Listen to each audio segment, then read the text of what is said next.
Decimal का representation कर रहे हैं, ठीक है। तो इसको करने के लिए ना नॉर्मली पर तो बोला जा रहा है कि ना 4 डिजिट तक करना है, ओके। 4 डिजिट तक, जैसे फॉर एग्जांपल एक क्वेश्चन ले लेते हैं, जैसे 1.112 है इस तरीके से, और इसको अब हमें दिखाना है नंबर लाइन के ऊपर।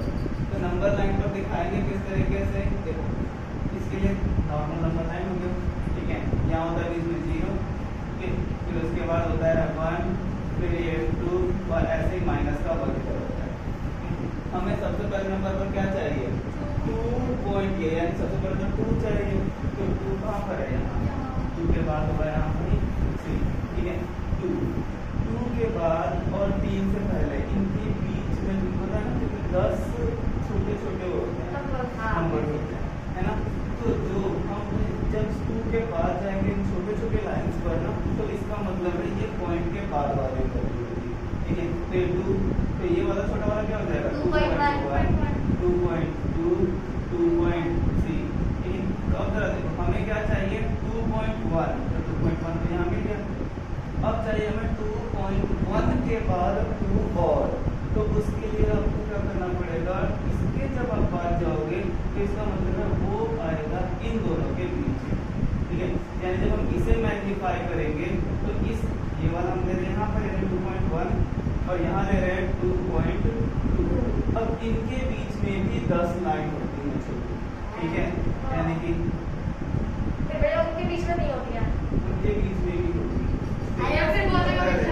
यानी ये क्या हो गया 2.1, 2.11, फिर 2.12, ठीक है।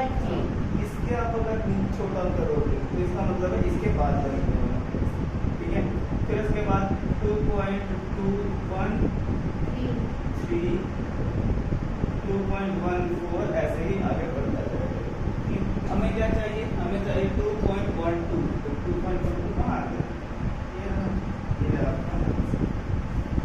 इसमें लिखा हुआ है 1.12 के ऊपर ऐसे बार लगा हुआ है, ठीक है। आपसे बोल रहे हैं कि ना इसे आपको दिखाना है नंबर लाइन के ऊपर और 4 डिजिट तक दिखाना है। तो 4 डिजिट तक दिखाने का मतलब है कि 1.25 हो गए 4 डिजिट्स। अब इन्हें हमें दिखाना है नंबर लाइन पर, तो नंबर लाइन पर दिखाने के लिए पहले नंबर यहाँ 0 होगा, यहाँ मान लो 1 होगा और यहाँ पर 2, इस तरीके से। सबसे पहले नंबर हमें क्या चाहिए 1 के अगर हम पॉइंट के बाद जाएंगे इसका मतलब हम छोटी वाली लाइन करा जाएंगे, ठीक है। तो 1 तो हमें मिल गया ये।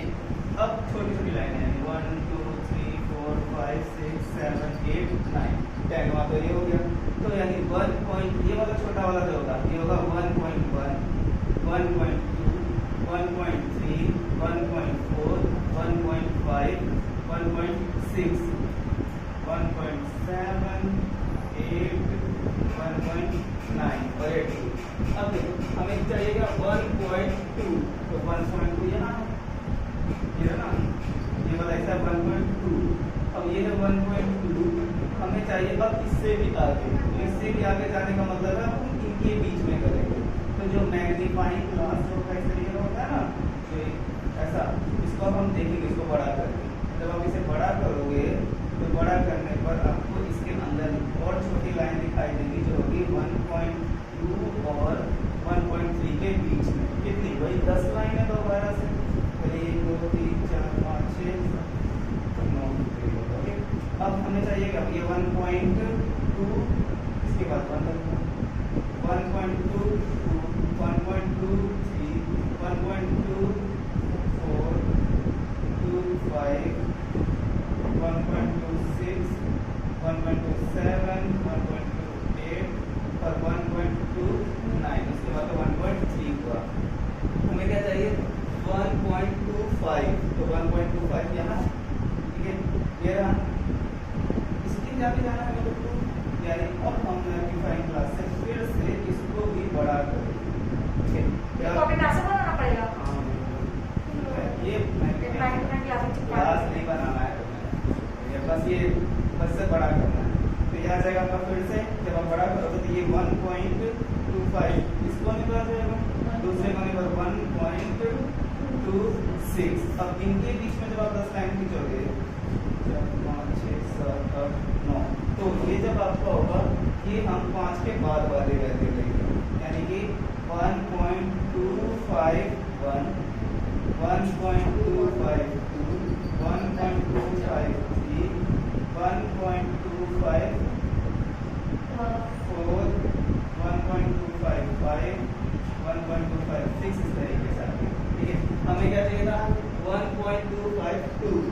1.25 तो फिर से हमें यहाँ मिला हुआ है, ठीक है। हमें और आगे जाना है तो इसका मतलब है कि इसको फिर से एक बार और मैग्नीफाई करोगे आप, ठीक है। ये आखिरी होगा, भैया एक ही करने में जान निकल जाएगी तो नहीं कुछ नहीं, भैया ये पूरे नंबर नहीं लिखेंगे। 5.2 को बड़ा करना है, हम पूरा नंबर नहीं लिख रहे। एक एक बार बस इसे मैग्नीफाई करना, जितना आगे जाओगे उतना बड़ा करना है। 1.25 को बड़ा करना है। 1.5 ये 1.5 है ना? ना 1.252 को बड़ा कर रहे हो ना इसके नीचे, हाँ, उसके साथ और कौन सा नंबर है? 1.253 1.252 और इसके जस्ट बाद वाला 1.253, ठीक है। अब इसके बीच में फिर से 10 लाइन, एक्चुअली 9 लाइन होती है, ठीक। तो ये हो जाएगा आपका 1.251 ये जल्दी जल्दी लिख दो ना। 1.252 नया में जारी कर दे 1.252 हम लेने जा रहे हैं।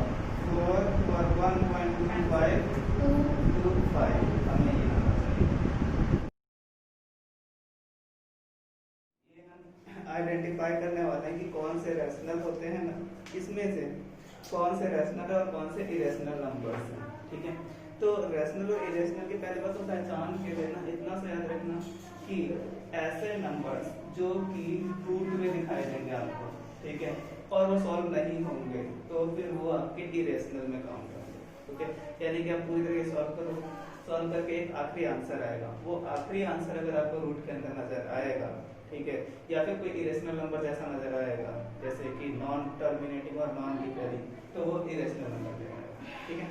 चलो एक काम करते हैं, इसके लिए कुछ आइडेंटिटीज को भी देख लेते हैं। जैसे सबसे पहले आइडेंटिटी थी a प्लस b का होल स्क्वायर, जो हमने पहले पढ़ रखा है, तो ये होता है a square plus 2ab plus b square. Same ऐसे ही a माइनस b का whole square, a square minus 2ab plus b square था। ऐसे ही a plus b, a minus b बराबर होता है a square minus b square, ठीक है। अब जरा देखो एक क्वेश्चन लेते हैं सबसे पहला, और उसके बाद फिर देखते हैं कि ये इरेशनल है या फिर नहीं है। तो जैसे देखो फर्स्ट क्वेश्चन आपके नोट्स में जो दिया हुआ है √2 माइनस 2 का होल स्क्वायर, ठीक है। आइडेंटिटी बेस्ड है, पहले इसको आइडेंटिटी के साथ सॉल्व करेंगे और उसके बाद फिर सीधे पता चल जाएगा हमें इरेशनल है या नहीं है। तो पहले देखो है क्या, ये a माइनस b का होल स्क्वायर, फॉर्मूला होता है a square minus 2ab plus b square. तो एक ही जगह पर एक तरीके से है √2, इसके ऊपर पावर 2 माइनस 2, एक ही जगह पर √2 और b की जगह पर 2 से प्लस यहाँ पर फिर से b की जगह पर 2 की पावर 2। तो आपको पता है रूट से कैंसिल हो जाता है ना, पिछली क्लास में पढ़ा था हमने, तो ये हो जाएगा 2 पूरा माइनस हमेशा रूट के बाहर वाले बाहर से मल्टीप्लाई होते हैं, यानी 2 2 जा 4 और ये वाला √2 ऐसा का ऐसा प्लस ये 2 2 जा 4। इन दोनों को सॉल्व करोगे तो हो जाएंगे 6 माइनस 4√2। अब इसके अंदर एक भी चीज अगर रूट में है तो इसका मतलब है कि ये एक इरेशनल नंबर है। चलो इसका ना फिफ्थ क्वेश्चन और एक ट्राई करते हैं। फिफ्थ क्वेश्चन है y square is equal to 9 और हमें पता लगाना है कि ये एक इरेशनल नंबर है या नहीं है। तो नॉर्मली सॉल्व ऐसे ही होगा कि y की पावर 2 है, काम करते हैं स्क्वायर को दूसरी साइड भेज देते हैं, जब स्क्वायर को दूसरी साइड भेजेंगे तो ये रूट में चेंज हो जाएगा। तो जब रूट में चेंज होगा यानी y की वैल्यू √9 क्या हो जाता है 3। तो इस तरीके से यहाँ पर रूट खत्म हो गया ना, y की वैल्यू आ गई 3, इसका मतलब ये है एक रैशनल नंबर यानी कि वेरिएबल, ठीक है। ये है समझ में। चलो देखो एक और करते हैं फिर, ये वाला करा दो। इसका अगला करते हैं 6th वाला। 6th है u square is equal to 17/4, ठीक है। चलो इसमें भी सेम वही काम, जो स्क्वायर है इसको जब आप दूसरी साइड भेजोगे तो फिर ये बदल जाएगा √17/4। तो 17 का तो कोई रूट होता ही नहीं, तो यानी कि 17 रूट में ही रह जाएगा और 4 का हो जाएगा 2। तो यहाँ पर देखो एक रूट के अंदर बच गया ना, इसका मतलब ये है इरेशनल,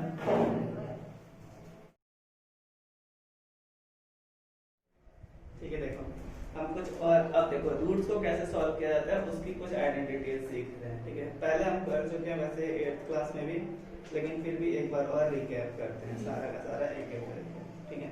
सबसे पहले नंबर पर देखो क्या होता है कि अगर रूट के अंदर है कोई वैल्यू, ठीक है, एक जो ए रूट में है और इसके ऊपर पावर 2 है, तो हमेशा ये कैंसिल हो जाता है, ठीक है। रूट से ये तो पावर 2 से रूट कैंसिल हो जाएगा और ए आएगा। ये होता क्यों है, चलो ये समझते हैं एक बार। तो देखो क्या चीज है कि जैसे ए के ऊपर अगर रूट है ना, तो इसका मतलब इस रूट का मतलब होता है पावर हाफ, ठीक है, हाफ पावर होता है इस रूट का मतलब, और इसके ऊपर पावर दो पहले से ही है। तो देखो अगर मैं इसको ओपन करूंगा तो क्या बन जाएगा, ए की पावर रूट जो है वो हाफ और इसके ऊपर पावर है 2।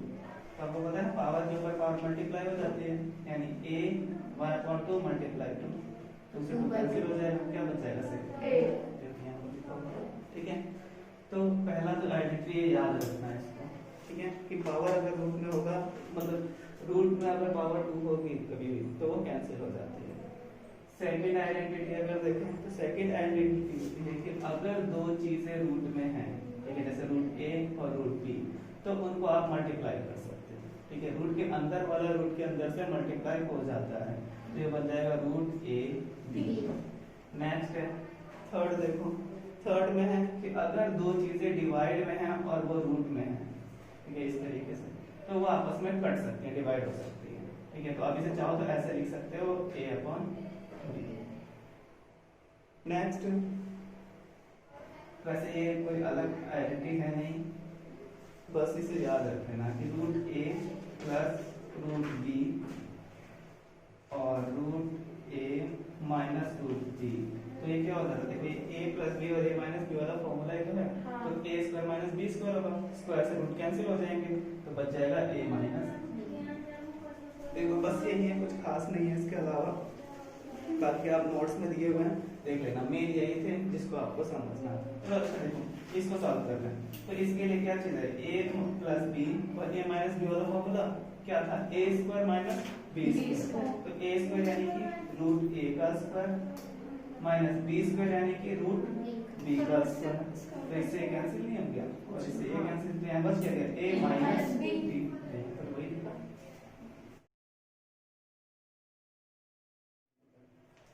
अच्छा देखो एक चीज और, रूट में ध्यान रखना कि थोड़ा सा भी रूट है कहाँ पर लगा हुआ। फॉर एग्जाम्पल जैसे कि 2 अगर इस तरीके से और ये 5, ठीक है, थोड़ा सा इधर, तो इसका मतलब है कि इससे मल्टीप्लाई नहीं होगा, ठीक है, यानी इसका मतलब है 2 मल्टीप्लाई रूट 5। लेकिन वहीं अगर इस तरीके से दिया हुआ है 5 और इसके ऊपर 2 यहाँ पर है, तो इसका मतलब ये कभी भी 3 दिया हुआ है, तो जो ये 3 है ये मल्टीप्लाई में नहीं है, इसका मतलब होता है कि 5 की पावर है 1/6,